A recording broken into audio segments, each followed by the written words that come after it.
محمد علیم نظامی۔ امی جان میں روزہ نہیں رکھوں گا۔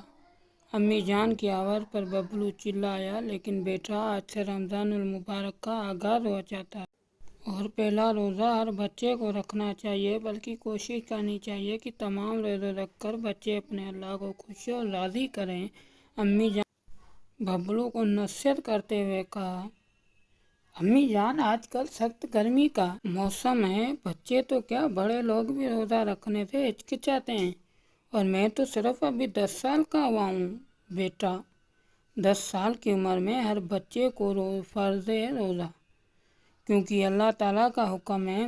مگر امی جان مجھ میں اتنی ہمت نہیں ہے کہ میں رمضان المبارک کے پورے روزے رکھوں۔ امی جان نے ببلو کی اس بات پر ناراضگی کا اظہار کرتے ہوئے کہا کہ دیکھو بیٹا، جو بچے یا جو لوگ روزہ رکھنے کی نیت کر لیتے ہیں،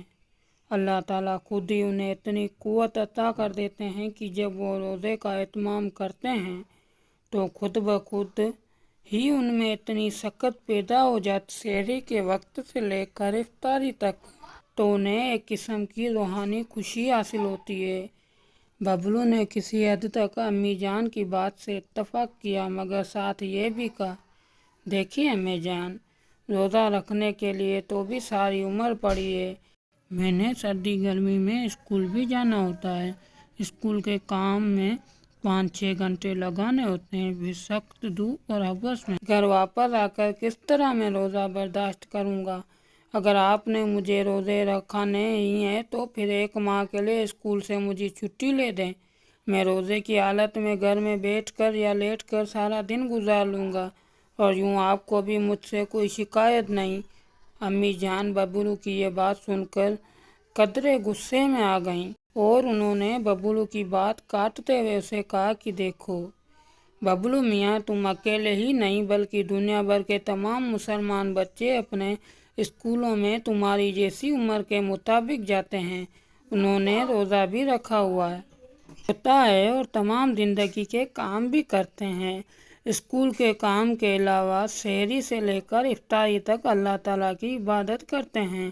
5 وقت کی نماز ادا کرتے ہیں، تلاوت قرآن پاک کرتے ہیں، ساتھ گھریلو کام کاج میں بھی حصہ لیتے ہیں، اس کے باوجود وہ خوش و خرم اور تازہ دم رہتے ہیں، پھر تمہیں کیا بات ہے کہ تم ایک روزہ بھی نہیں رکھنے کو کہہ رہے؟ 30 روزے تو دور کی بات ہے۔ امی جان کی یہ سبق آموز باتیں سن کر ببلو کچھ شرمندہ ہو گیا، اور اس نے امی جان کی باہوں میں اپنی بائیں ڈالتے ہوئے قدرے خوشی سے کہا کہ دیکھیے امی جان، آپ کی روزے کے متعلق باتیں میرے دل و دماغ میں سرایت کر گئی ہیں، میں ان باتوں سے بہت متاثر ہوا ہوں، میں آپ سے وعدہ کرتا ہوں کہ آج پہلا روزہ رکھوں گا اور انشاءاللہ سارے روزے پورے کر کے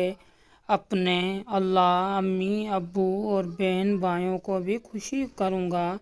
ببلو نے روزے رکھنے کی ہاں کہہ کر سب گھر والوں کو لاجواب کر دیا۔